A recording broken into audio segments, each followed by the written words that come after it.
ke Diskrimum Polda Metro Jaya mungkin dalam rangkaian apa?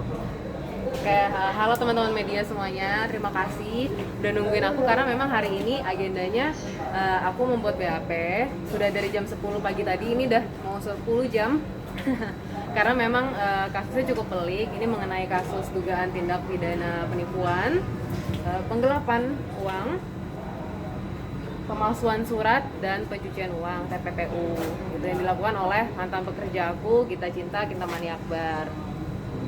Dan tadi menjalani pemeriksaan, berita acara pemeriksaan ya gitu ya. Nah itu dari total 10 jam pemeriksaan ada berapa pertanyaan sih yang ditanyakan ke Mbak Magda? Kalau ditanyain jumlah pertanyaan banyak sekali ya, bisa di apa namanya, dilihat aja dari jamnya aja udah panjang sekali. Tadi breaknya cuma 1 jam doang dari jam 10. Itu lama karena memang kasusnya ini pasalnya banyak ya yang terkait gitu, dan memang cukup pelik juga kasusnya karena memang di sini yang dirugikan itu nominalnya sekitar 2,4 miliar gitu, termasuk kerugian diri aku beserta dana dari para UMKM yang disalahgunakan begitu. Mungkin boleh diceritain seperti apa sih kronologinya yang di penggelapan tadi, terus pemalsuan surat juga Awalnya gitu sampai akhirnya ketahuan sama Kak Magda gitu. Oh begitu. Oke, jadi saya mengangkat si Gita Cinta Kintamani Akbar sebagai pekerja saya tuh 4 Juni 2020. Selama masa kerja tersebut sebenarnya tidak ada aduan, sampai akhirnya mulai dari Februari tahun 2021 itu saya mendapat aduan dari ada suatu brand yang mengatakan kalau dirinya itu belum menerima uangnya kembali, padahal saya sendiri tidak pernah melakukan proses refund untuk selama bekerja sama dengan saya. Makanya saya melihat sepertinya ada penyelewengan nih gitu, sampai akhirnya saya memutus hubungan kerja dengan Mbak Gita, saudari Gita, tertanggal 4 Mei 2021, dan dari sanalah saya mendapatkan HP admin, HP kerja, dan di situ saya bisa melakukan audit internal dan ditemukan ratusan penyelewengan klien gitu. Dan sekarang yang bersangkutan mungkin sudah selesai sama Kak Magda atau seperti apa, atau dilakukan pemutusan kerja gitu? Iya, karena saya ada keluhan kan, ada aduan dari klien, dan saudari Gita tidak memberikan solusi apa-apa. Akhirnya saya waktu itu bulan April memutus hubungan kerja, di mana masa kerja efektifnya itu sampai 4 Mei 2021. Nah, makanya di 4 Mei itulah saya mendapatkan HP kerja, di mana itu menjadi alat bukti yang sangat kuat. Di sana saya bisa melihat surat-surat yang dipalsukan, penipuan, dan sebagainya itu dari HP kerja itu semua. Semuanya nyangkutnya ke klien UMKM.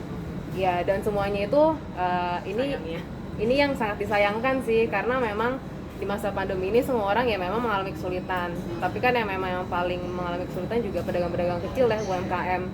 Sangat disayangkan uang dana yang disalahgunakan itu banyak dari dana para UMKM ini. penipuan seperti apa sih Mbak? Apa mungkin dia mengiming-imingi endorse dari Mbak Magdalena terus dia akhirnya nggak dijalannya, terus seperti apa? Iya betul, jadi ada beberapa tindakan sih. Ada yang menjadi hak saya, hak atas kerja yang sudah saya kerjakan itu belum saya terima, itu satu. Kedua, itu dana dari klien ditransfer, dikirim ke rekening pribadi Cinta yang kemudian dipakai untuk kepentingan pribadi dia, dan sama sekali belum saya kerjakan, belum ada laporan tanpa sepengetahuan saya gitu.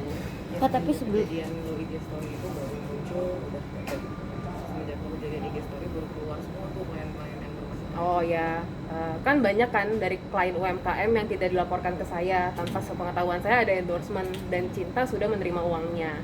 Akhirnya saya bisa mengetahui list nama para UMKM tersebut setelah saya mengumumkan kalau para UMKM yang merasa digelapkan uangnya dan belum menerima haknya itu bisa melaporkan ke email saya. Baru dari situlah banyak laporan ke email saya bahwa sekitar ada lumayan banyak lah, puluhan UMKM yang selama ini. Tolong sampaikan aja, ada media kasih tahu aja kalau misalnya masih ada di luar sana pihak-pihak. Oh ya, begitu. Jadi dari audit internal tersebut saya juga masih mungkin masih ada UMKM yang dananya mungkin masih digelapkan dan belum menerima haknya. Tolong tolong langsung hubungi saya saja. Infonya ada di Instagram saya mgdalenaf, di mana saya menempatkan email official saya yang bisa dijadikan aduan gitu tempatnya. Kak, tapi sebelumnya ada komunikasi sama si Kak Gitanya dulu nggak sih? Apa langsung memutuskan ke jalur hukum? Enggak, jadi setelah saya melakukan audit internal di bulan Mei, kan cukup lama ya, Mei sampai sekarang ya. Saya tuh melakukan kekeluargaan lah awalnya gitu, karena memang sebenarnya Gita Cinta ini teman dekat saya, umurnya masih muda gitu kan.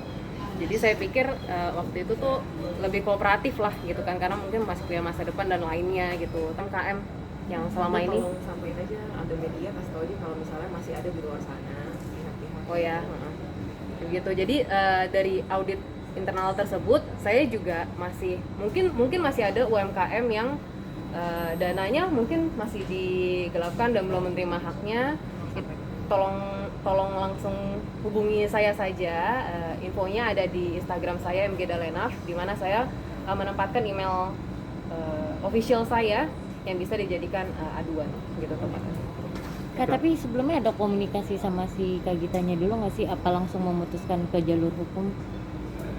Enggak, jadi setelah saya melakukan audit internal di bulan Mei, kan cukup lama ya, Mei sampai sekarang ya. Saya tuh melakukan kekeluargaan lah awalnya gitu, karena memang sebenarnya Gita Cinta ini teman dekat saya, umurnya masih muda gitu kan. Jadi saya pikir waktu itu tuh lebih kooperatif lah gitu kan, karena mungkin masih punya masa depan dan lainnya gitu. Tapi ternyata setelah saya minta pertanggungjawaban, anak ini tidak bisa memberikan pertanggungjawaban apapun karena uangnya sudah dipakai untuk kepentingan pribadi dan gaya hidup mewah gitu. Mbak, 2,5 miliar yang Mbak Magdalena ini rugi itu dari uang yang harus mengganti uang UMKM atau uang dari nggak dibayarkan sama Mbak Gita ini? Itu dua-duanya. Jadi di 2,4 ya, itu ada uang saya tentunya pribadi sama uang para UMKM ini. Nextnya berarti kalau kerugian yang dibalikin ke UMKM berarti pakai anggaran apa gimana yang dibayar sama Mau dikasih tahu nggak sih yang kemarin 500? Nggak usah. Bilang aja kan tadi udah dikasih tahu secara kekeluargaan juga kan. Biar nanti bilang aja nanti ya kita akan menuju ke seluruh proses hukum. Gitu. Untuk dana para UMKM ya yang tadi, saya akan mengusahakan sebaik-baiknya tentunya itu, karena kan ini uang orang lain juga ya dan pengusaha kecil juga. Tapi saya di sini juga harus menghargai proses hukum yang ada dan tidak bisa mengambil tindakan sepihak gitu. Jadi kita lihat saja proses hukumnya, semoga berjalan dengan lancar dan bisa diproses adil-adilnya supaya tidak ada lagi orang yang memanfaatkan dana orang lain, terutama di masa pandemi seperti ini. Kak Magda, mungkin ini setelah Kak Magda melakukan laporan gitu ke polisian dan jalur hukum, ada komunikasi nggak dari Kak Gita ke Magda, atau mungkin akan dia mengajak untuk mediasi atau Nggak ada, tidak ada. Tahu sekarang posisinya di mana? Nggak tahu juga. laporan mungkin ada panggilan nanti mungkin Ya, kita nggak tahu. Kita nggak tahu sih, iya. Tapi dia ada itikat baik yang buat ngebantuin deh nyicil uangnya gitu, atau emang nggak ada sama sekali? Nggak ada, iya. Belum ada sampai saat ini, bukan yang nggak ada ya. Daripada sebenarnya